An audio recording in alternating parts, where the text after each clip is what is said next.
María Teresa León, no solo la mujer de Alberti. Se convirtió en la cola de un cometa, así lo dijo ella.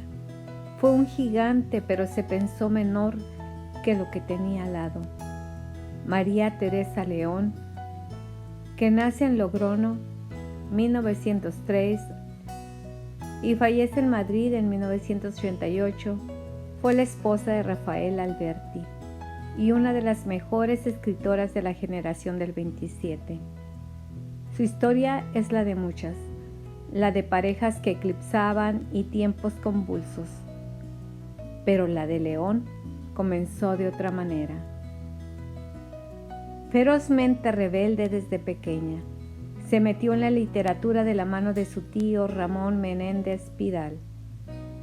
Él le prestó su biblioteca y le dio amplitud de miras. Ella absorbió cada letra y pidió más. Iba al colegio con libros que se consideraban prohibidos e iba con la intención de no dejarlo. La educación obligatoria y socialmente aceptada era para una mujer hasta los 14 años. Su ímpetu provocó su salida de un colegio de monjas que no veía en ella más que la depositaria de los anhelos de otro. Le echaron y le dieron el empujón que necesitaba. La actitud de María Teresa León se desbocó y su familia decidió que había que llevarla a Burgos. La ciudad pequeña y puritana la esperaba con su mejor cara. Allí ella, con sus padres esperando un milagro, generó más que una pesadilla. Se puso a escribir. Sabía, llevaba años leyendo y comenzó a publicar. Lo hizo en el diario de Burgos, casi 40 artículos en un par de años. Al principio como Isabel Ingirami, la heroína creada por Gabriel D'Annunzio, luego como María Teresa León, suave, dura, reivindicativa, comunista, activa y sobre todo valiente. Hablaba de la mujer, de sus derechos de política y no tenía ni 20 años. La libertad tuvo la crueldad de cobrarse como precio la custodia de ambos hijos. Pese a que su cabeza iba a otra velocidad, se vio enganchada, casi sin querer y con algún que otro empujón paterno, a un matrimonio que la llevó al altar siendo aún menor de edad. Se casó con 17 años con Gonzalo Sebastián Alfaro. Tuvo 2 hijos, Gonzalo y Enrique. Los adoró. Publicó cuentos para soñar y La Bella del Mal del Amor.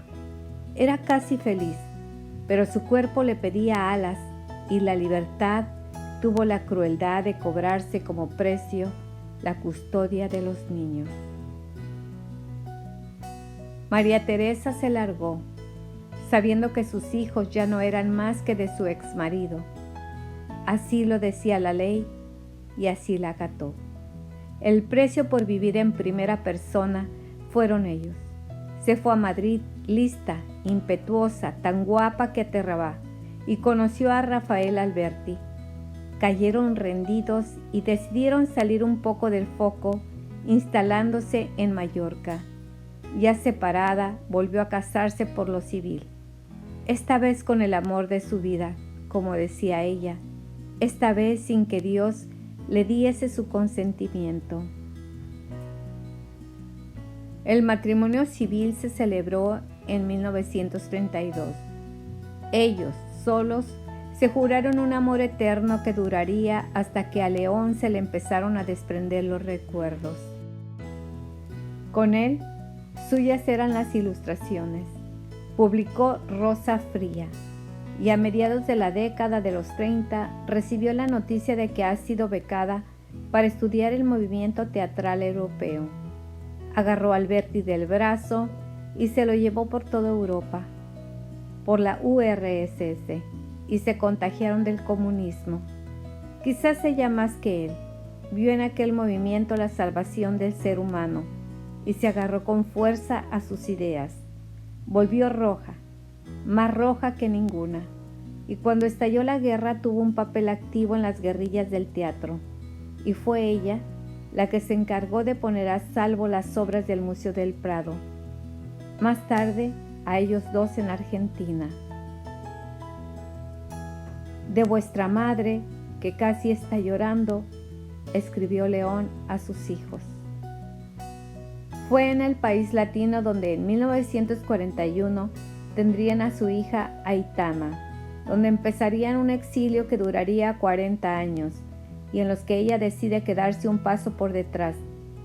Era mejor que triunfara Alberti, era más fácil, le impulsó, le dictó, le ayudó. Mientras, ella siguió escribiendo, pero siempre sería recibida como favor, como la mujer del gigante español. Era una de las mejores de la generación del 27, y sus compañeras brillaban más que ella al no ser el soporte de nadie. Escribir es mi enfermedad incurable, aseguró. Escribió artículos, obras de teatro, novelas, cuentos, ensayos, hasta guiones cinematográficos, y siguió siendo la bella literata mala de Burgos. Cuando los años ya pesaban demasiado, la cabeza le empezó a fallar, y también Alberti. El escritor conoció a otra persona durante los 13 años que el matrimonio vivió en Roma y creyó que su mujer ya no se daba cuenta de nada. En esa época, sus hijos recibirían la siguiente carta. Sin decir nada lo contaba todo. Bueno, hijos queridos, besos y abrazos de la babucha, del chico, de los gatos, del loro, que grita, mamá, mamá, de los canarios que cantan buenos días, de Rafael que pinta y de vuestra madre que casi está llorando. Volvió a Madrid en 1977, a su país que ya era más que una nebulosa, su querida república, el ambiente intelectual que la rodeaba, no existía y la dictadura había dejado todo un poco más oscuro, más gris. La memoria de María Teresa León se desvanecía casi haciéndole un favor. Su patria ya no era, y el amor de su vida había elegido no serlo durante los peores años de esta. Falleció un 13 de diciembre de 1988, acompañada pero sola, sin reconocimiento, en los libros de texto como la esposa de Alberti.